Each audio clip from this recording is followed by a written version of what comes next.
Baik, jadi pada video kali ini saya akan membahas mengenai penggunaan data dalam penelitian. Jadi sebelum itu kami perkenalkan dulu. Baik, nama saya Pudu Danan Wiardana dengan akhiran NIM 269 dan rekan saya. Saya Igede Prasetya Prakasa dengan akhiran NIM 071. Baik, untuk pemateri pertama, persilakan. Baik, terima kasih atas kesempatannya, di mana di sini yang pertama itu adalah penelitian data. Data merupakan dasar penelitian yang membuat hasilnya objektif dan dapat dibuktikan. Tanpa data, penelitian hanya berupa opini, sedangkan dengan menggunakan data, peneliti dapat menganalisis, membandingkan, dan menarik kesimpulan yang valid. Data itu adalah jenis-jenis data, di mana jenis datanya ada dua, data kualitatif dan data kuantitatif. Data kualitatif yaitu data berbentuk narasi, wawancara, dan observasi. Sementara data kuantitatif adalah data berbentuk angka, statistik, dan survei. Untuk selanjutnya, materi kedua silakan. Baik, jadi pada materi ini saya akan bahas mengenai observasi, wawancara, kuesioner, atau angket, dan dokumentasi. Observasi ini merupakan teknik pengumpulan data dengan cara mengamati langsung objek atau fenomena yang akan diteliti. Jadi yang kemudian itu ada wawancara. Jadi wawancara adalah proses pengumpulan data dengan cara melakukan tanya jawab langsung kepada responden. Jadi ini bisa dilakukan secara terstruktur dengan pertanyaan yang sudah disiapkan atau secara bebas agar responden ini lebih luasa menjawabnya. Kemudian yang ketiga itu ada kuesioner atau angket.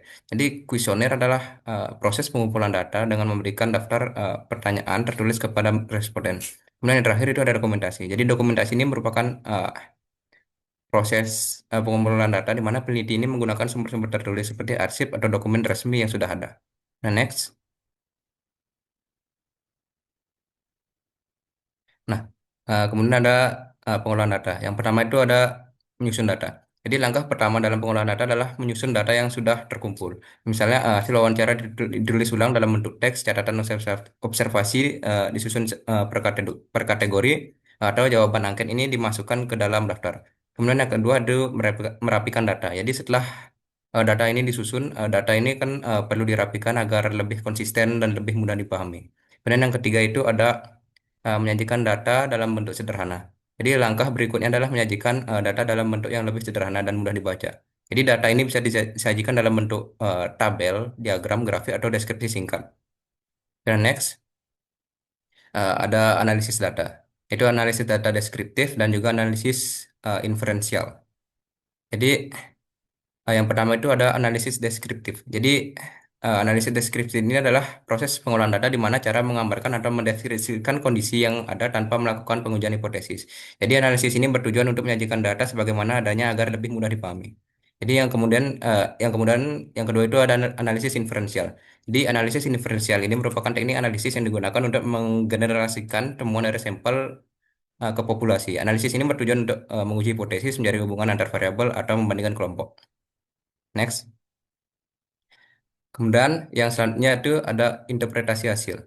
Jadi langkah terakhir dalam pengolahan data penelitian adalah interpretasi hasil. Interpretasi hasil ini memberikan makna yang lebih mendalam terhadap hasil analisis. Jadi interpretasi hasil ini tidak hanya berhenti pada penyajian data atau angka, melainkan melibatkan penafsiran tentang apa temuan tersebut dalam konteks penelitian. Dengan kata lain, jadi analisis ini menjawab pertanyaan apa yang ditemukan, sedangkan interpretasi menjawab mengapa hal itu terjadi dan apa implikasinya. Dan next, kesimpulan. Jadi dari seluruh pembahasan yang telah kita bahas dapat disimpulkan bahwa data ini peranannya sangat penting dalam penelitian. Tanpa data, penelitian tidak akan memiliki dasar yang kuat dan hanya sebatas opini. Jadi kita mengenal dua jenis data utama, itu data kualitatif yang berbentuk deskriptif dan data kuantitatif yang berbentuk angka atau statistik. Keduanya ini dapat digunakan sesuai dengan kebutuhan dan tujuan penelitian.